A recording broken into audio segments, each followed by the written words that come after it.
श्री शिवाय नमस्तुभयम मित्रों, हर हर महादेव। आप सभी का स्वागत है हमारी YouTube चैनल शिव पुराण ज्ञान में। हमारी चैनल पर श्री पंडित प्रदीप मिश्रा जी द्वारा बताए गए सभी अचूक उपाय बताए जाते हैं। सही जानकारी के लिए हमारी चैनल को अवश्य सब्सक्राइब करें। शिव महापुराण की कथा कहती है, जब आप मेरे ओघड़दानी, मेरे त्रिकालदर्शी, मेरे कैलाशी, मेरे अविनाशी, मेरे शिव को याद करते हो तो एक ना एक दिन मेरा महादेव भी आपके सामने आकर खड़ा हो ही जाता है। बस उसको पाने का जो तरीका है वो थोड़ा सा अलग है। ना उसको छल प्रिय है, ना उसको दिखावा प्रिय है। पहले कथा में आपको कहा था कि ढोंग की जिंदगी जीने से अच्छा है कि हम ढंग की जिंदगी जी लें। यदि हमने अपने जीवन में अपने इस संपूर्ण मानव की देह के अंतर्गत भी अगर एक कदम भी हमने अपने जीवन का ढंग का जिया है, हमने अच्छे सतमार्ग के अनुसार जिया है, तो ये निश्चित है कि हम फिर कभी इस मृत्यु लोक में जन्म नहीं लेंगे, हम उस महादेव के चरणों में जाकर रहेंगे। ये निश्चितता। हम शिव जी को जल चढ़ा रहे हैं, पर जल चढ़ाने में भी कहीं हम अपना जल चढ़ाते चढ़ाते किसी को दिखा तो नहीं रहे हैं, किसी को ये तो नहीं बताना चाहते कि मैंने शिव जी पर इतना जल चढ़ाया, मैंने इतना दही चढ़ाया, मैंने इतना दूध चढ़ाया, मैंने इतना अभिषेक किया, मैंने इतने बेलपत्र चढ़ाए। शिव महापुराण की कथा यहां तक कहती है, आप अगर 1.25 लाख बेलपत्र शंकर को समर्पित कर रहे हो, आप 1.25 लाख कमल के पुष्प शंकर जी को समर्पित कर रहे हो, तो शिव महापुराण की कथा कहती है कि एक शंकर जी पे चढ़ा हुआ बेलपत्र ही उठाकर धोकर अगर आपने शंकर जी को चढ़ा दिया तो वो 1.25 लाख बेलपत्र के बराबर हो जाता है। तुलसी का दल, गंगा जल, बेलपत्र और कमल का पुष्प, ये 4 चीजें कभी बासी नहीं होती। गंगा का जल अगर आपका 2 साल, 5 साल, 10 साल, 15 साल, 20 साल पुराना भी रखा है तो वो बासी नहीं होता। कमल का पुष्प भगवान शिव को समर्पित करने के बाद 5 दिन तक बासी नहीं होता। बेलपत्री, एक बेलपत्री देवाधिदेव महादेव पर चढ़ी हुई है, उसको धोकर चढ़ाते रहें, वो कभी बासी नहीं होती। और तुलसी का दल कभी बासी नहीं होता, ये बासी है ही नहीं। भागवत, रामायण, गीता, शिव पुराण, भगवान का भजन, कीर्तन, स्मरण, मंत्र जाप, आपके गुरु ने जो आपको जाप दिया है, आपके गुरु ने जो शब्द दिया है, आपने जो भगवान का नाम पकड़ कर रखा है, भजन पकड़ कर रखा है, ये कभी बासी नहीं होता। आप जब गाओगे तब वो ताजा, उसमें बासीता नहीं। एक अखबार को अगर 5 बार पढ़ लोगे ना, एक अखबार को अगर 10 बार पढ़ लोगे तो बोर हो जाओगे। एक किताब को अगर 5-10 बार पढ़ लिया तो बोर हो जाओगे। एक मैगजीन को 5-10 बार पढ़ लिया तो बोर हो जाओगे। मन नहीं लगेगा कि ये मैगजीन हमने पढ़ चुके हैं, ये अखबार हम पढ़ चुके हैं, ये किताब हम पढ़ चुके हैं।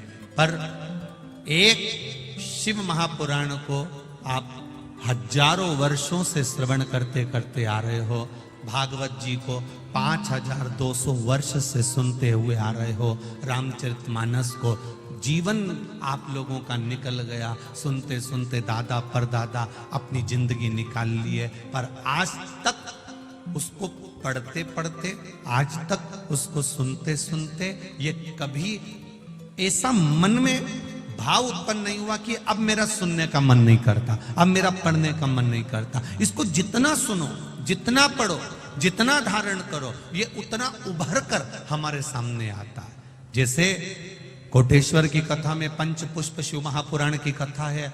आज पूरा विश्व इस 5 दिन की कथा में भगवान शंकर को चढ़ने वाले 5 पुष्प को जानने के लिए बैठा है। पूरा विश्व बैठा है कि वो 5 पुष्प कौन से हैं जो देवाधिदेव महादेव को प्रसन्न करने के लिए समर्पित किए जा सकते। और पुष्प की भी मूलता वो है, कितना विचित्र है हमारा शास्त्र। वायु पुराण कहता है जब आपका स्नान नहीं हुआ, आप बगीचे में गए हो, आज्ञा लेकर किसी के वृक्ष से पुष्प ले रहे हो, किसी टाली से पुष्प ले रहे हो, तो उसके मालिक से आपने पूछकर उस पुष्प को आपने तोड़ लिया, भगवान को समर्पित कर दिया। और यदि वही पुष्प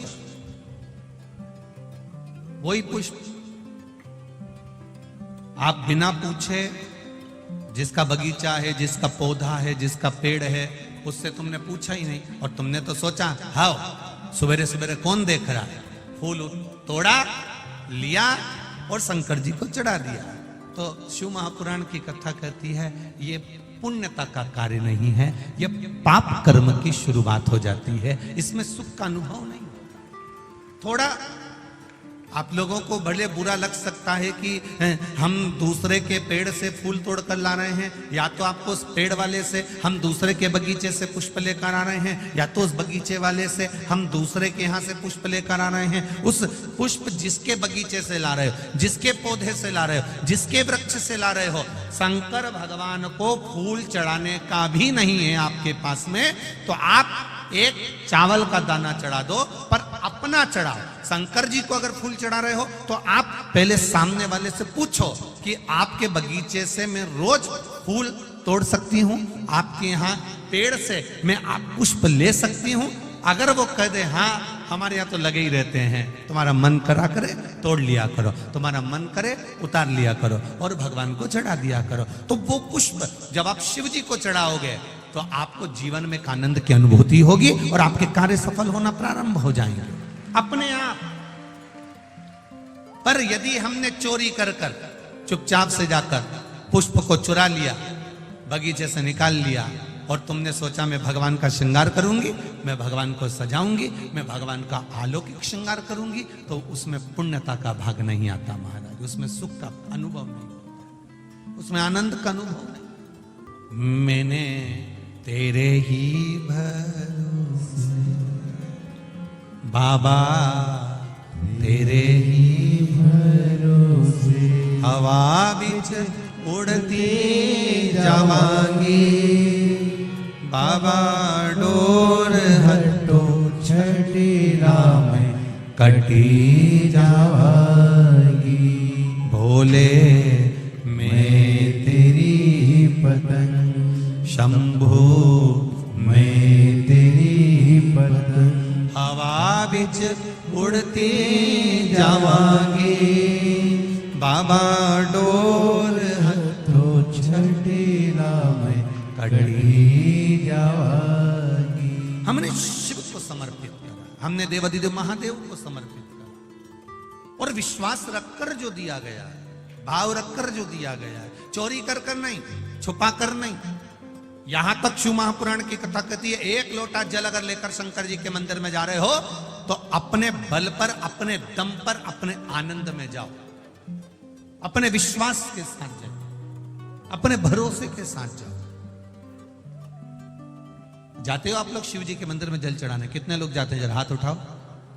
सभी जाते हो? धर लो वापिस धर लो। बोल बम का नारा है,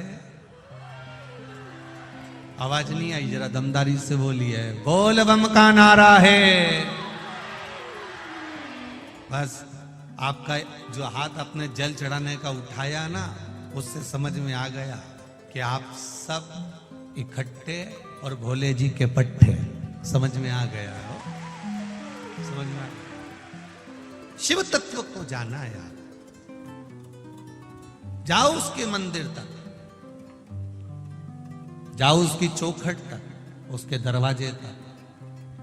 जब हम उसकी चौखट तक, उसके दरवाजे तक, उसके मंदिर तक जाते हैं, उसके द्वार तक पहुंचते हैं, तो कभी ना कभी तेरे मंदिर में आना मेरा काम है और मेरी बिगड़ी बनाना तेरा काम।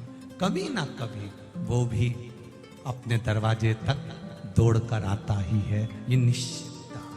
अगर आपको यह वीडियो पसंद आया है तो कृपया वीडियो को लाइक करें, कमेंट करें और हमारी चैनल को सब्सक्राइब करें। श्री शिवाय नमस्तुभ्यम।